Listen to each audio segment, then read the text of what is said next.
C'est encore moi. Alors, comme je viens de vous lire l'histoire La plante du bonheur, ce que je vais faire maintenant, c'est vous poser des questions. Alors, bien sûr, je ne vais pas vraiment vous entendre, ou peut-être avec mon petit doigt, mais je vais vous laisser le temps de répondre. Vous allez parler devant le téléphone de maman, ou l'iPad de maman, ou l'ordinateur, maman, papa, d'accord ? Donc, ma première question, c'est de me dire quel est le titre de la nouvelle histoire que je viens de raconter. Très bien.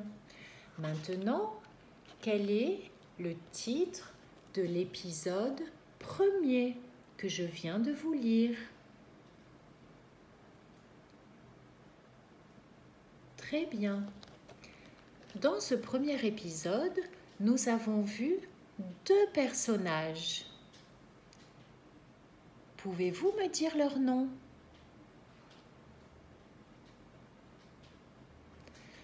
Alors, comment commence l'histoire?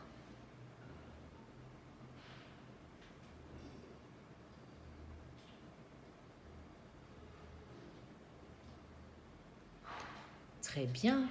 Avez-vous déjà deviné quelle sera la plante du bonheur?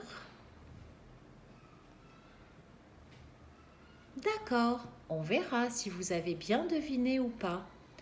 Maintenant, j'aimerais que vous preniez votre Kimamila, d'accord, à la page 36. 36, ça s'écrit avec un 3 et un 6. Et d'ailleurs, qui veut me dire dans 36 combien il y a d'unités et combien il y a de dizaines? Oui, tu as raison, dans 36, il y a 6 unités et il y a 3 dizaines. Et 3 dizaines, cela fait combien? Oui, 3 dizaines, cela fait 30. Et 6 unités? Oui, cela fait 6. Alors, à la page 36, vous allez voir plein de choses. Vous allez voir le livre que vous avez vous aussi. Vous allez revoir le titre, le nom de l'auteur qui est le premier nom, le nom de l'illustrateur qui est le deuxième. Et puis là, qu'est-ce que c'est? Eh oui, ce sont les personnages que l'on va rencontrer dans l'histoire. Mais maintenant, nous n'en avons pas rencontré plus que 2. Et ce sont, vous me l'avez dit tout à l'heure, Petit Mulot, qui va aller à la recherche de la plante du bonheur, et sa grand-mère. Et non, la maîtresse a oublié un personnage. Nous avons aussi eu la vache. Mais la vache ne nous a pas encore raconté quelque chose.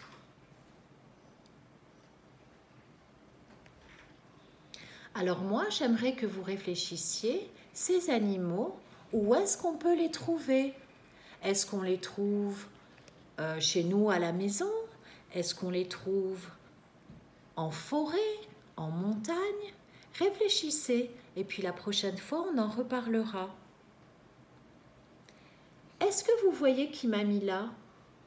Et oui, vous avez raison, Kimamila est là, tout en bas. Et que va-t-il nous apprendre? Lisez dans la bulle ce qu'il y a écrit ici.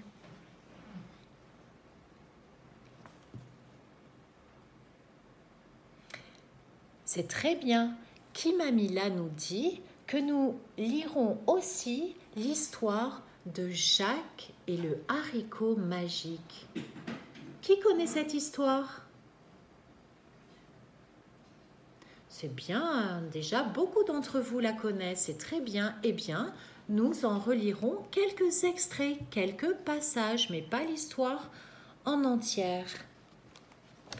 Alors, à la page juste à côté, c'est-à-dire à la page 37, juste à côté. Que voyez-vous?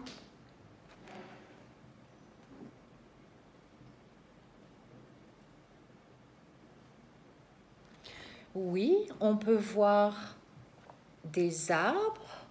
Derrière, c'est en fait une grande forêt. Vous vous rappelez, dans la forêt, il y a beaucoup d'arbres. Ici, on voit une colline. Vous essayez de lire les étiquettes. Ici, c'est un champ, c'est-à-dire on va cultiver quelque chose. On peut cultiver du maïs, on peut cultiver tout ce qu'on veut faire pousser pour le manger. Ici, c'est une rivière. Essayez de lire l'étiquette aussi. Ici, c'est quelque chose que l'on n'a jamais vu ensemble. C'est une rive. En fait, à côté de la rivière, quand vous avez un peu de terre où vous pouvez marcher, on appelle ça la rive. La rive, la rivière, ce sont deux mots de la même famille.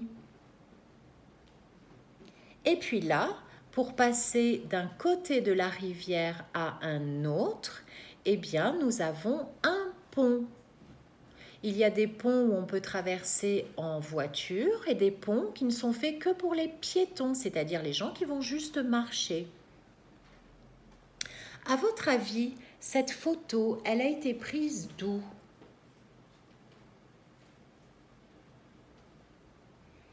Oui, elle a peut-être été prise d'un hélicoptère ou d'un avion.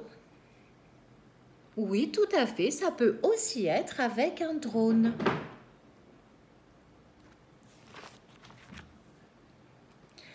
Alors, je veux bien maintenant tout seul que vous relisiez tous les mots qu'il y a dans les petites étiquettes rouges.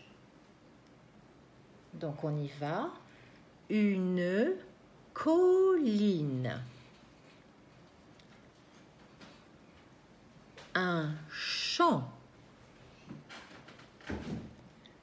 Une rivière. C'est avec le « est ». La rive. Un pont. Alors, j'aimerais que vous essayiez de me faire une phrase avec, par exemple, le mot colline. Colline, c'est de la terre qui fait un peu comme une montagne, mais c'est beaucoup plus petit que la montagne. Donc, ça s'appelle une colline, c'est une petite montagne. Qui pourrait me faire une phrase avec colline? Alors, moi, je vais vous en faire une, par exemple. Demain matin, j'irai grimper sur la colline pour cueillir des fleurs. Je m'excuse les enfants si vous entendez mes chiens, j'en ai beaucoup qui aboient. Des fois, il y a un petit animal qui passe, mais ce n'est pas un mulot. En tout cas, je ne sais pas. Et alors, ça fait aboyer tous mes gros chiens. Ensuite, vous pouvez essayer de faire une phrase avec champ, un champ. Par exemple, mon grand-père cultive du blé dans son champ. Maintenant, une phrase avec une rivière.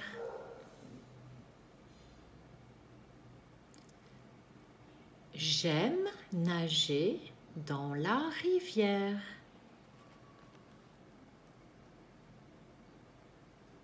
Voilà, on va s'arrêter là pour le livre. Vous pouvez le fermer.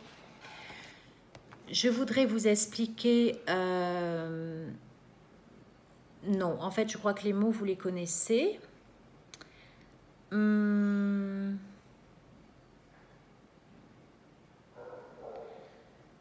vais vous poser d'autres questions et vous allez me répondre, d'accord, à l'oral. Moi, je vous entends malgré tout. Et puis, on verra après comment on s'organisera un petit peu mieux. Alors, qui me rappelle comment s'appelle le personnage qui raconte cette histoire? Très bien, c'est Petit Mulot qui raconte l'histoire. Que fait-il au tout début de l'histoire dans le jardin de sa grand-mère?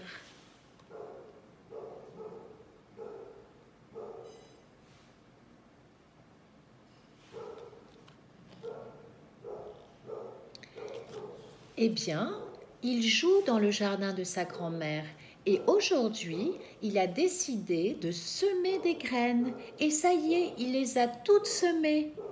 Et alors, il s'ennuie.